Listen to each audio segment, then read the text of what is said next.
termos essenciais. Nessa aula, a gente vai continuar falando sobre a sintaxe. A gente já tem um vídeo sobre sintaxe, que é a nossa introdução, que é aquele vídeo onde nós falamos, gente, sobre a diferença, né, entre a sintaxe e a morfologia.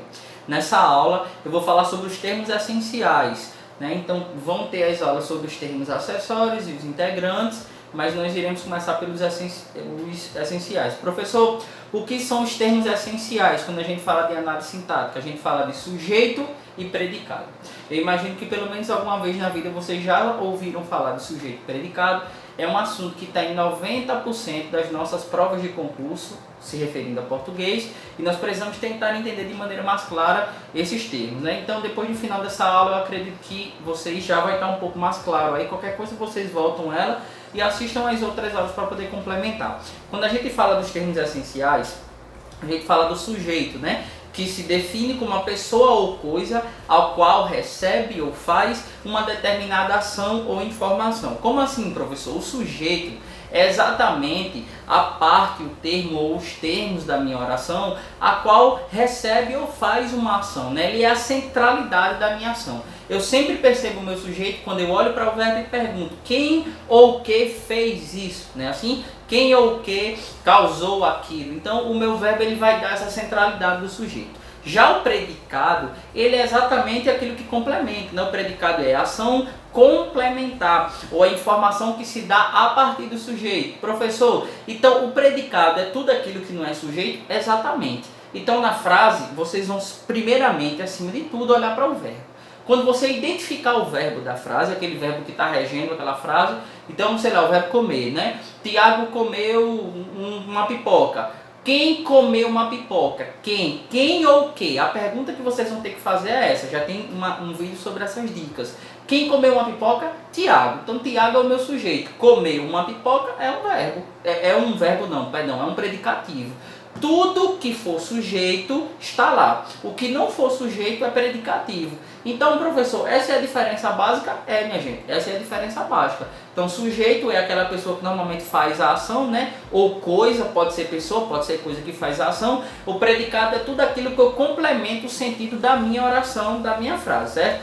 Em um outro momento, em um outro vídeo, a gente vai estar dando ênfase só ao predicado. Nesse momento, eu vou dar uma ênfase ao sujeito. Quando a gente fala de sujeito, já disse para vocês, é interessante que a gente olhe para o verbo e pergunte quem ou que fez isso. Vai estar lá a resposta. Sobre os tipos de sujeito, já tem uma videoaula aqui no canal, né, mais reflexiva sobre eles, mas eu vou relembrar bem rapidinho aqui com vocês, ó.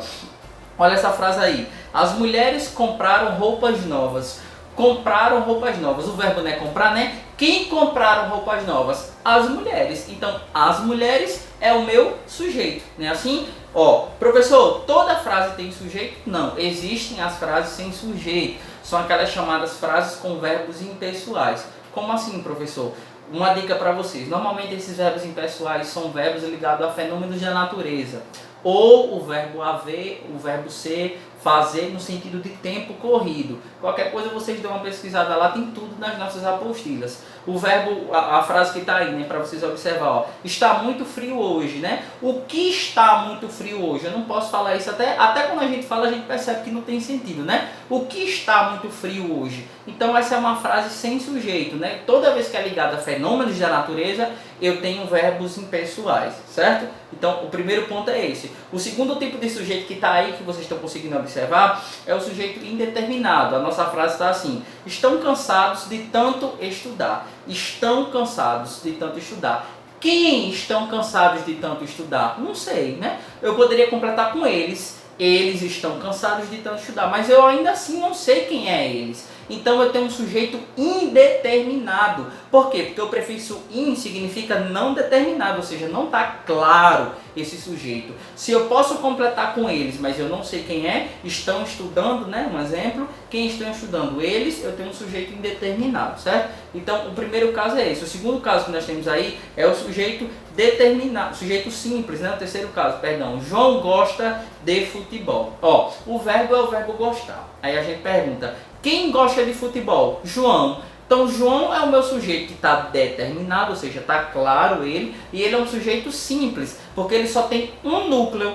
Ok, professor? E qual é a diferença? A diferença é que o sujeito de baixo, em vez de ter um núcleo só, ele tem dois núcleos. Ó, João e Maria planejam se casar. Quem planejam se casar? João e Maria. Eu estou ligando duas pessoas, mas também poderia ser duas coisas. Sempre que eu estiver ligando dois núcleos, professor, e que eu tiver a conjunção e, que essa conjunção e está dando uma ideia de soma, somando duas coisas, eu tenho um sujeito composto. E sempre eu vou perguntar o verbo. Quem ou que planejou, quem ou que comeu, quem ou que trabalhou, e aí ele vai me dar o meu sujeito. E o último exemplo é, fiz o dever de casa cedo. Ó, quem fez o dever de casa cedo? Quando eu digo fiz, eu estou dizendo que eu fiz, mas o termo eu não está na minha frase, mas eu sei que é eu. Fiz o dever de casa cedo. Professor, quando ele não está na frase, mas eu sei quem é, ele é um sujeito oculto. É diferente do sujeito indeterminado. Olha como é que ele seria indeterminado.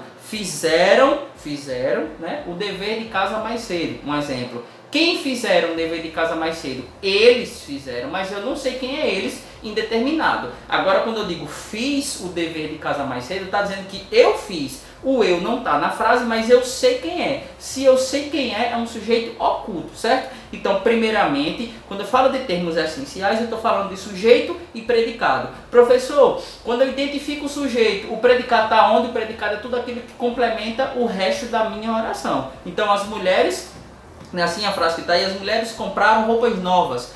Quem compraram roupas novas? As mulheres. A partir de as mulheres para lá, tudo é predicado. Acredito que essa aula deu umas clareadas para vocês. Voltem à aula aí, tentem escrever e a gente vai continuando falando de análise sintática.